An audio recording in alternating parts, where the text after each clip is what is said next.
Alright guys, Rick here. I'm back with another video, and I'm here to give you my first impressions of the LG V60 ThinQ 5G after about a full day of using this device.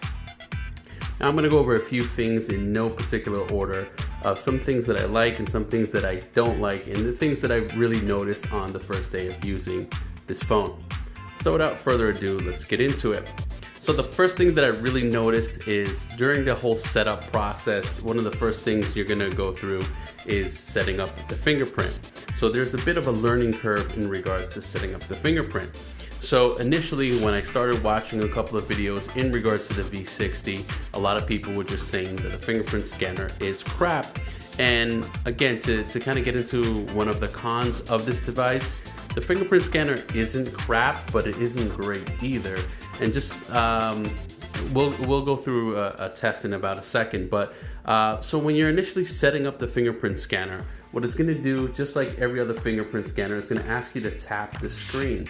So what I noticed and what I thought might have been a glitch was that I would tap the screen and then it would say try again.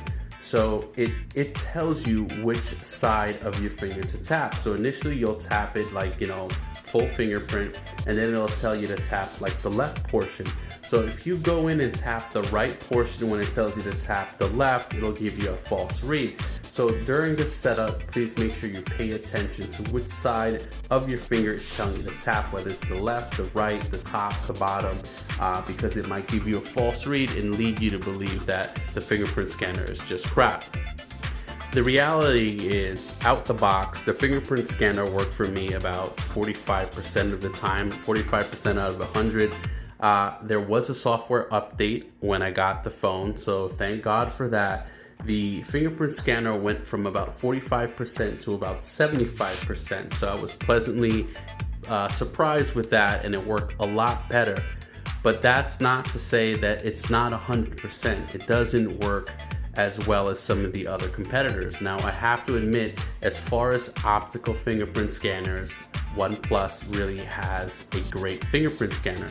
As soon as I tap it, it works every single time, whether I tap the left, the right, the top, the bottom, and it's just like instantly, like I don't even notice any kind of lag in it. So let's do a quick test with the fingerprint scanner here. All right. Okay, so that worked that time. Let's see, let's try it again. Okay, so I got a false read. That worked. Let's try it one more time. Worked. Okay, so in one of the other videos I did, it did give me about 2 or 3 false reads for no particular reason. I put my finger on there as normal. It seems to be working a lot better right now, but it does give you maybe 1 or 2 false reads anytime you're trying to open it up, and it just does it when it feels like it. Like sometimes it'll give you 2 or 3 false reads, and sometimes it'll just open up just like now. But overall, I would give the fingerprint scanner a 75 out of 100. So something that I was pleasantly surprised of on this device was the actual sound quality and the volume. You see, I just got a false read, 2 false reads, 3 false reads, you see? So again, it just, there's no rhyme or reason to it. It just false reads when it feels like it. So let's go into YouTube.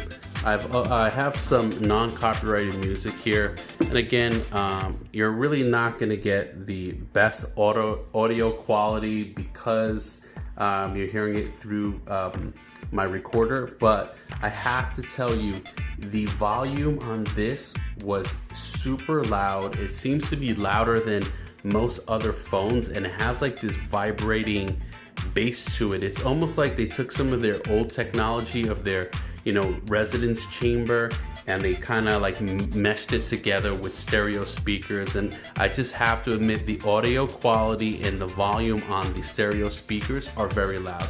So let's try it out. Okay, so I'm gonna go through some varying volumes so we can see.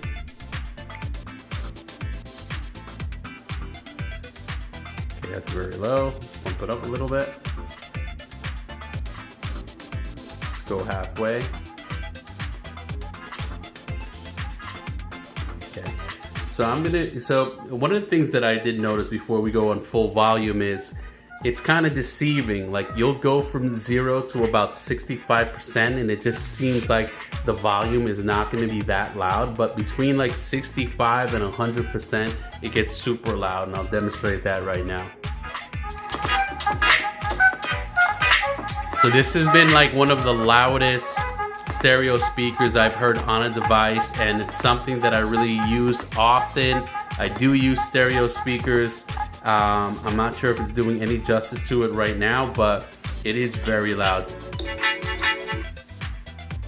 All right, so let's get into something else that happened during initial setup. So during initial setup, it'll ask you if you want an app drawer or not. That's pretty standard stuff. It'll ask you if you want to use gesture controls or if you want to have these toggles over here on the bottom, like standard Android phones have. So I wind up going back because I try to give the gestures the benefit of the doubt. I started using it. It seemed cool, fluid, and quick. But one thing that just kind of got under my skin was the recent apps button. I use it quite often to go back to things that I was looking at earlier, and it was just really hard with gesture controls. I couldn't get it down pat, so I went back to these old navigation bar icons over here. So I have my recent apps, I have my home button, and then I have my back button as well. So that's something to think about. I just thought the learning curve was just a little bit too steep for me, so I decided to go back to the old school navigation buttons. So now let's talk about 5G, okay? So I currently have, let's bring this a little bit further in focus. So I currently have 5G. I have about 4 bars. Now I'm recording on a basement level, in the lower level. Usually on my first floor, I'll have about 4 to 5 bars of 5G connectivity. By no means am I trying to say that this has spotty 5G connectivity, but I have noticed coming from an S20 Ultra that the 5G connectivity on that phone seemed to be just a bit better. Like I would always see a consistent 4 to 5 bars, where on this sometimes it'll go down to 2, sometimes it'll go back to 4. I'll see 5 every now and then, but consistently I'll have between 2 and 4 bars. I have used the phone, made a couple of phone calls, no issues there, no drop calls. I'm not saying it's bad, but it is something to note. So now I'm going to talk about picture quality. Again, this is not my full review. This is just my initial impressions, but again, I was shopping this against the OnePlus 8 base, not the OnePlus 8 Pro, and I just find that the cameras are very well. I'm going to take a quick photo just so you guys can see. All right, let's try to zoom out a little bit. All right, so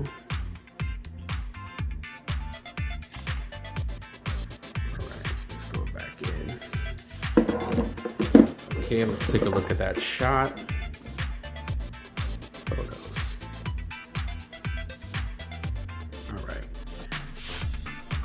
So again, through my viewfinder, I'm not sure if you can really pick up how good the quality is, but this is zoomed in all the way, and it seems like a fairly good shot.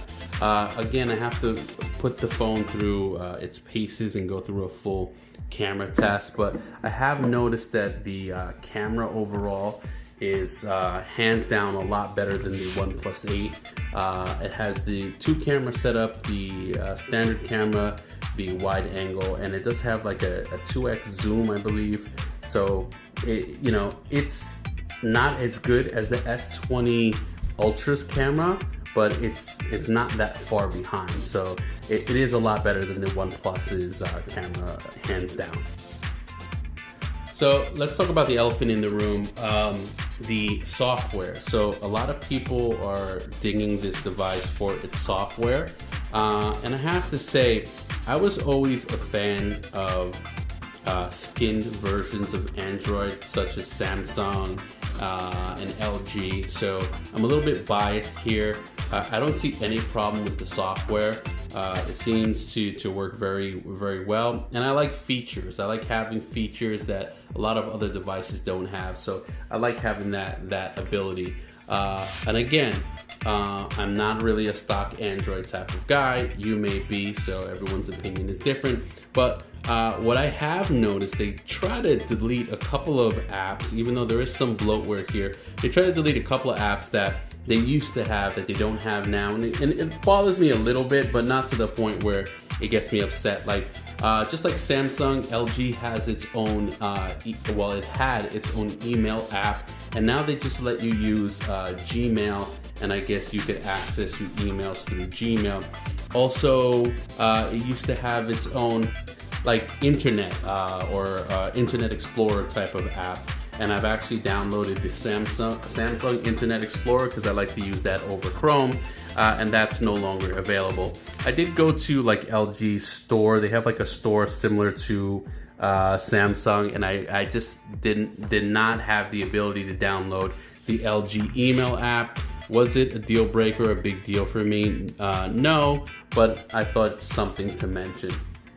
Now let's talk about the battery, the charger, and battery life. So I got this device with about 50% battery, and it kind of lasted me a good 8 to 9, 10 hours, and only going down to about 20% with consistent use and me, uploading all my apps and everything to the device. So battery life on this seems to be excellent. Also, this does have a 1080p display at 60 Hertz. So it is a pro and a con at the same time. I don't care so much about just having a 1080p display. One of the big pet peeves I have with this device is a 60 Hertz refresh rate. Most devices now have been doing 90 Hertz refresh rates for quite some time now, and just to have a 60 Hertz refresh rate, it doesn't stand up compared to the competitors. But again, to get this phone at a $799 price point with 5G, it had to make some concessions. So again, battery life is excellent on this device. I really, I've heard a couple of people saying, and again, I have to put it through its paces, it could have a full 2 day of battery life with moderate use to it, and at least 6+ hours of screen on time. So yeah, it is a con that it has a 1080p and a 60 Hertz refresh rate, but at the same time, pairing that with a 5,000 milliamp battery means you're just gonna have excellent battery life. One of the things, like again, small pet peeves, and it's like nitpicky stuff at this point, but it is something that I should mention, and it'll help you make an educated decision. It did come with a fast charger, and a fast charger for this phone is a 25-watt fast charger. I would have liked to see like at least a 30-watt to a 45-watt to possibly even a 50-watt with a 5,000 milliamp battery. The faster that charging brick is, the better off you are in getting some excellent charge time. So a 25-watt charger, it's good, but I figured for them to undercut Samsung, obviously they can't beat Samsung with specs, so they have to do it with price and features. And to throw in that feature or that thing in the box probably would have cost them just a couple of extra pennies, and I wish they would have had like at least a 45-watt charger, so you could probably charge this 5,000 milliamp battery in about an hour or so. So overall, that's been my first day with the LG V60. I do notice some of the more little nitpicky things, and I'm the type of person that those things will eventually just kind of like eat at me, and I might wind up changing this device. Maybe I'll try the OnePlus 8 base model, because that's what T-Mobile offers. They don't offer the Pro model, and I have a jump upgrade with them, so I have to stay within the T-Mobile family. Or maybe I'll stick with this. I'm using it as my daily driver for now. I'll use it for the next few days just to see if I really do like it. And so far, I'm gonna say it's about like a 75 to 80% I like, and about a 30% not so much. But I do have to say, for the money, you're not finding another 5G phone out there that has the functionality, that has the capability, the camera quality, a 5,000 milliamp battery, water resistance, you name it, at this price point that could compete with this LG V60. And on top of that, you know what usually happens with LG. The phones come out for about a month or two. Not a lot of people buy them because people stick to Samsung, Apple, or some of the Chinese manufacturers, and they reduce in price substantially. So right now, I think it's at an excellent price point, but if you made this at a $599 or $699 price point, it'll blow a lot of other phones out of the water in the mid-range spectrum.